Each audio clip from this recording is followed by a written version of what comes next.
Pemirsa, memang tidak sedikit artis kita yang memiliki pasangan berbeda kepercayaan. Salah satunya yang pernah kita kenal adalah pasangan artis Frans dan Amara. Dalam hal perkawinan, Amara yang dikenal sebagai muslim itu boleh dibilang sangat kukuh dengan pendiriannya memilih Frans sebagai suaminya. Padahal seperti pernah ramai diberitakan, kedua orang tua wanita cantik yang kini lebih banyak berkutat di bidang sinetron itu pernah menentang perkawinan mereka. Tetapi tampaknya perbedaan bukan merupakan hambatan bagi Frans dan Amara.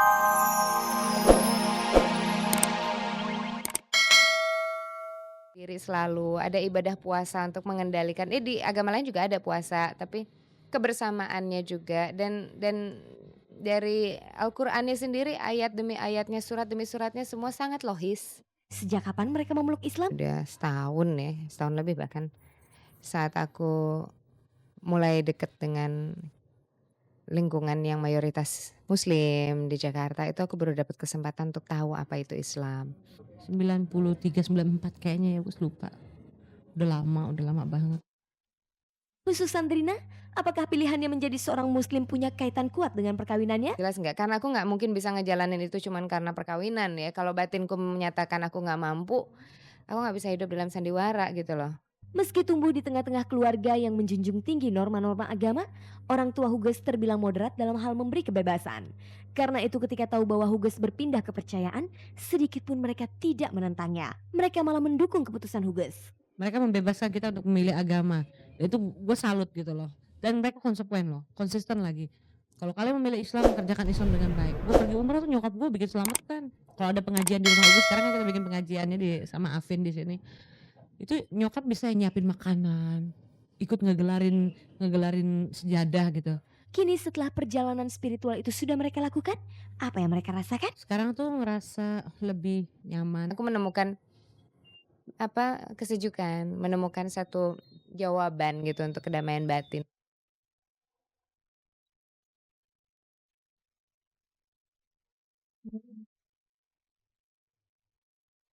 Pemirsa, bermula dari band sekolah, nama Tohpati melaju pesat ke jalur musik profesional.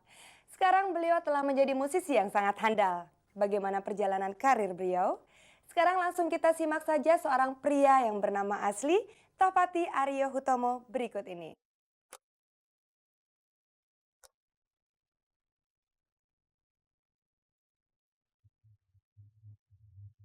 Pemirsa, barangkali Anda masih ingat dengan Halmahera, kelompok band beraliran pop jazz yang pernah menarik banyak perhatian penggemar musik sekitar tahun 90-an. Meski telah cukup lama bubar, namun beberapa personelnya masih tetap aktif menjadi musisi. Salah satunya yakni Tohpati, gitaris andal yang kini juga dikenal sebagai arranger profesional. Sejak aktif menekuni musik, ayah satu anak bernama Saskia Gita Sakanti ini agaknya tidak pernah berhenti untuk menelurkan album musiknya. Sebelum bergabung dengan kelompok Halmahera, Tohpati pernah membuat album solo bertajuk Tohpati 1 dan Tohpati 2. Bersama kelompoknya Halmahera, musisi yang permainan gitarnya dikenal sangat khas ini tercatat pernah menelurkan 2 buah album rekaman, masing-masing Halmahera 1 dan Halmahera 2. Meski kelompok ini telah lama bubar, namun sarjana ekonomi manajemen salah satu perguruan tinggi swasta itu sepertinya tidak pernah berhenti untuk berkarya. Lantas, sejak kapan Tohpati mulai serius di musik? Mulai kelas 5 SD saya kursus gitar klasik di Yayasan Musik Indonesia sampai klasiknya sampai SMP kelas 2 lah. Habis itu berhenti. Habis itu mulai ngeband, belajar sendiri-sendiri. Apakah sebelumnya menjadi musisi merupakan cita-citanya sejak kecil? Cita-cita sih dari kecil saya nggak ada tuh jadi musisi. Yang jelas saya senang musik. Keseriusan Tohpati menekuni musik pada akhirnya memang membuahkan keberhasilan bagi dirinya. Musisi yang pernah kursus gitar di Yayasan Musik Indonesia ini terbukti telah beberapa kali masuk ke dapur rekaman dan menelurkan sejumlah album. Adakah orang lain di balik kesuksesannya itu? Yang paling peranan tuh yang pasti orang tua. Karena orang tua saya mendukung sekali saya di bidang musik. Habis orang tua saya, ya saya bilang tadi mungkin di DAGP pertama kali saya terjun di bidang profesional itu yang ngajak di DAGP. Sebagai musisi yang memiliki jam terbang tinggi, tentu Tohpati pernah mengalami hal-hal yang unik selama menggeluti dunia musik. Apa saja pengalaman uniknya itu? Yang pengalaman unik dulu waktu pertama ya waktu zamannya TVRI ya, belum ada RCTI, saya masuk TV main di acara TVRI. Acara apa gitu sama di DAGP. lagi main gitar strap saya jatuh gitu jadi begini. Cuman cuman nggak pas di tengah, jadi pas pas di sebelah pinggir gitu, jadi nggak ketahuan gitu. Selain pengalaman unik, adakah pengalaman pahit yang pernah dialaminya? Pertama-pertamanya aja kayaknya dulu, jadi ya koboi aja jadi mau latihan nggak ada duit buat buat latihan gitu waktu zamannya zaman pertama-tama dulu gitu. Kini setelah kesuksesan sebagai musisi telah diraihnya, adakah obsesi lain yang belum terwujud? Obsesi saya sebenarnya simpel aja sih. Pinginnya musik Indonesia itu maju, artinya majunya tuh bukan kuantitas, tapi kualitas juga gitu loh.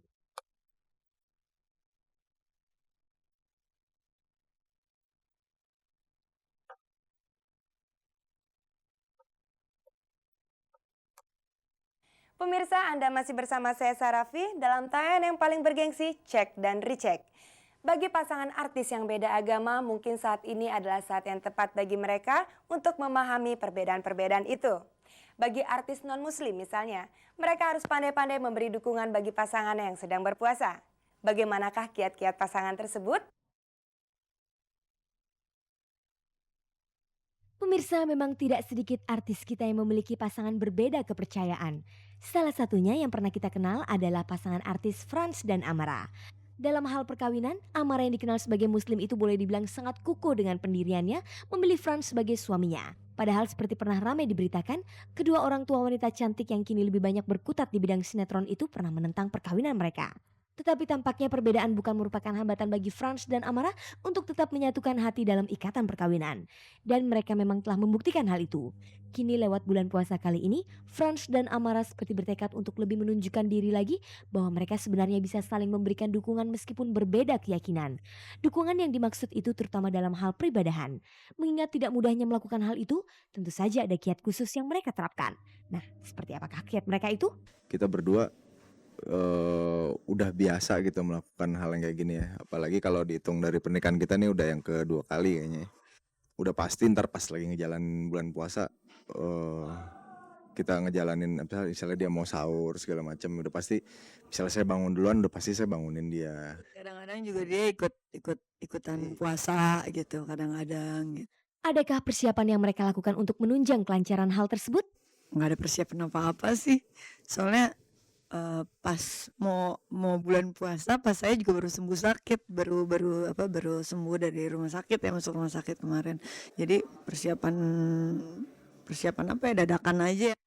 Setiap pasangan suami istri pasti sangat mendambakan keharmonisan dalam kehidupan mereka. Untuk mewujudkan hal itu memang bukan pekerjaan mudah, terlebih bagi pasangan yang berbeda keyakinan.